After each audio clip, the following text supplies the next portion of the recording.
Hello, কেমন আছেন সবাই? দ্য মিস্ট্রি হার্টে সবাইকে স্বাগত জানাই। আজকের দিনটাও কিন্তু হতে চলেছে অনেক ইন্টারেস্টিং।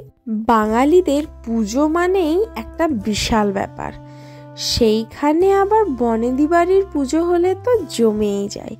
কারণ অনেক মানুষ কিন্তু অনেক দূরে দূরে থাকে, তারা এই পুজোর দিনে একসাথে আসে।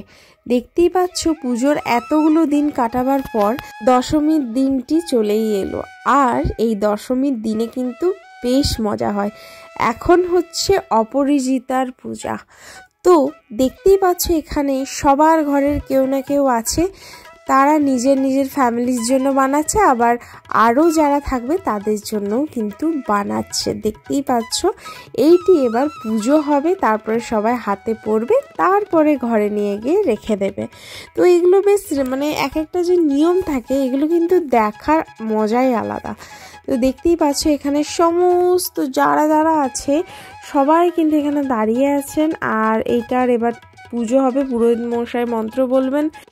আমাদের মা দুর্গার মুখটিও কিন্তু প্রচণ্ড মিষ্টি। দেখতেই পাচ্ছ এখানে কিন্তু স্টার্ট হয়ে গেছে। অপরাজিতার মালাগুলোও পরে নিলেন, আর এর সাথে সাথে কিন্তু এই অপরাজিতার পুজো কিন্তু শেষ হলো। এরপরেই দেখতে পাচ্ছ এখানে আমাদের মা লক্ষ্মীকে, মা লক্ষ্মীর যে আসল ঘর সেখানে নিয়ে যাওয়া হচ্ছে। হ্যাঁ, আমাদের মা লক্ষ্মীর রূপ কিন্তু এটাই, দেখে কিন্তু মন ভরে যায়। কি সুন্দর না? তার সাথে সাথে এখানে মা লক্ষ্মী ঘরে যাওয়ার সাথে সাথে এইবারে যাদের পালা তাদের ঘরে চলে গেল নারায়ণ। এরপরে দেখো যিনি যাচ্ছেন তিনি হচ্ছেন রায় বাহাদুর। তো এই ফটো ফ্রেমটা যাদের ঘরে থাকে তাদের ঘরে কিন্তু নিয়ে চলে যাওয়া হলো। তো এখন এখানে বেশ জমজমাট লেগে রয়েছে, তার সাথে এই ছুটকু ছুটকু বাচ্চাগুলো পালকি নিয়ে বেরোচ্ছে। তো দেখতেই পাচ্ছ সবার হাতে অপরাজিতার এক একটা দাগা রাখা রয়েছে। তো এরপরে দেখো এরা এত এক্সাইটেড যে বারবার করে পালকি তুলে নিচ্ছে, দেখতে বেশ ভালো লাগে। তো দেখো এখানে সবাই কিন্তু একই রঙের রেঙে গেছে এরকম লাগছে। এইটি থাকে দশমীর ড্রেস কোড। তো দেখতেই পাচ্ছ দারুণ লাগছে। এখানে এরপর বিসর্জন হবে, সেই কারণে সমস্ত কিছু নিয়ে আসা হচ্ছে। দেখতেই পাচ্ছ কি সুন্দর লাগে না? বনেদি বাড়ির পুজো বলে কথা, কিছু তো ইউনিক থাকবেই, তাই না? তো দেখো যাদের পালা আছে তারাও এবারে অনেক এক্সাইটেড। তো আমাদের দেখতেই পাচ্ছ নিয়ে চলে যাওয়া হলো দশমীতে বিসর্জনের জন্য। আর মূর্তি আমাদের কিছুদিন পর বিসর্জন হয়, তার আগে অনেক কিছু প্রোগ্রাম হয়, তারপরে বিসর্জনের জন্য কিন্তু চলে যাওয়া হলো। এগুলো যাত্রার মাছ। আর তার সাথে আমরা এখানে বসে গল্প করছিলাম, হঠাৎ দেখি খুব জোরে একটা আওয়াজ এলো, বিকট শব্দ। তার সাথে সাথে এখানেই এই বিকট শব্দের সাথে সাথে কিন্তু দেখছি আগুন ধরতে শুরু হয়ে গেল। শর্ট সার্কিট হয়ে গেছিলো কোনো কারণবশত। তো এখানেই সবাই ছোটাছুটি করছে, কে কী করবে এটা খুঁজে পাচ্ছে না। আর যেহেতু বিজয়া করতে গেল সেহেতু অর্ধেকের ওপর এখানকার মানুষ সবাই কিন্তু চলেই গেছিল। এসে সবাই দেখছে যে একই অবস্থা। এখানে দেখতেই পাচ্ছ ঘট বিসর্জন করে চলে আসা হলো।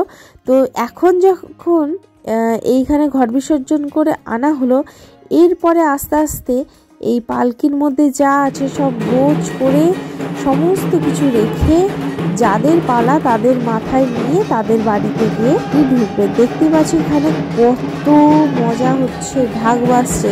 দেখতে পাচ্ছ যিনি মাথায় নিলেন তার পরের পালাটা কিন্তু তাদেরই। তো এরপর এই নিয়ে কিন্তু যাদের পালা হবে তাদের ঘরে গিয়ে কিন্তু উঠবে। তো দেখতেই পাচ্ছ বেশ মজাদার জিনিস, সবাই নাচ করছে, সবাই প্রচণ্ড খুশি। আর এই যে জায়গাটা এটা এতটাই বড়, তার সাথে যে এত মানুষের ভিড়, এটাই তো দেখতে ভালো লাগে নাকি? এখানে আমার মা বসেছিল, আর এখানে দেখতেই পাচ্ছ জায়গাটা কিন্তু বেশ সুন্দর। এরপরে এলো নাচার পালা, দেখতে থাকো সবাই কত মজা করে।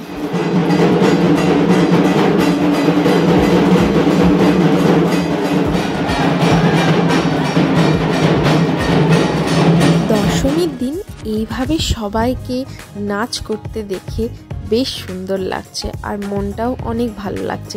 সবারই কিন্তু কিছু না কিছু টেনশন থাকে, বাট এই সময়টা এতটাই সবাই এনজয় করে নেয় যে তাদের টেনশনগুলোও দূর হয়ে যায়।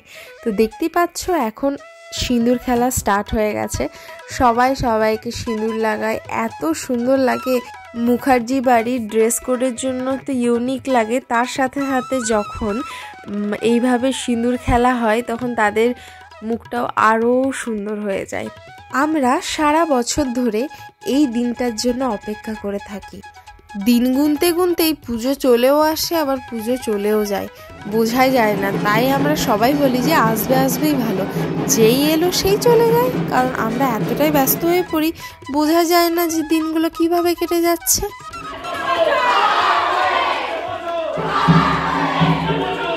এরপরে শুরু হলো মায়ের আশীর্বাদী ফুল নেওয়া। দেখতেই পাচ্ছ এখানে সবাই চলে এসেছে, আর তার সাথে সাথে একটু একটু করে সবাই মায়ের ফুল নিয়ে যাচ্ছে। তারপরে প্রচণ্ড খিদে পেয়ে গেছিলো, তো সেই জন্য আমরা লাঞ্চের জন্য বসে গেছিলাম। এরপরে আমি যেহেতু বেশিরভাগ নিরামিষ খাই এখানে, তো সেই জন্যই যেটা আমার ভালো লাগলো সেগুলো নিয়ে খেয়ে নিলাম। দেখো কুলডিয়ার বাড়ি কত বড়! এই সাদা যে বাড়িটা আছে এখান থেকে ওই সাইডে টেনে পুরো এই দিকটা পর্যন্ত আমাদের পুরো ফ্যামিলির বাড়ি। এটা হচ্ছে দুর্গা দালান আমাদের। তো দেখতেই পাচ্ছ বেশ সুন্দরভাবে সাজিয়েছে, আগের বার যেরকম সাজানো ছিল তার থেকে 10 গুণ ভালো। তো এরপরে তো একটা ফ্যামিলি পিকচার দরকার, তাই না? তো সেই জন্যই প্রত্যেকবারের মতো এইবারেও ফ্যামিলি ফটো তোলা হলো। তো আজকের জন্য এইটুকুই, আবার দেখা হবে নেক্সট ভিডিওতে। Good night.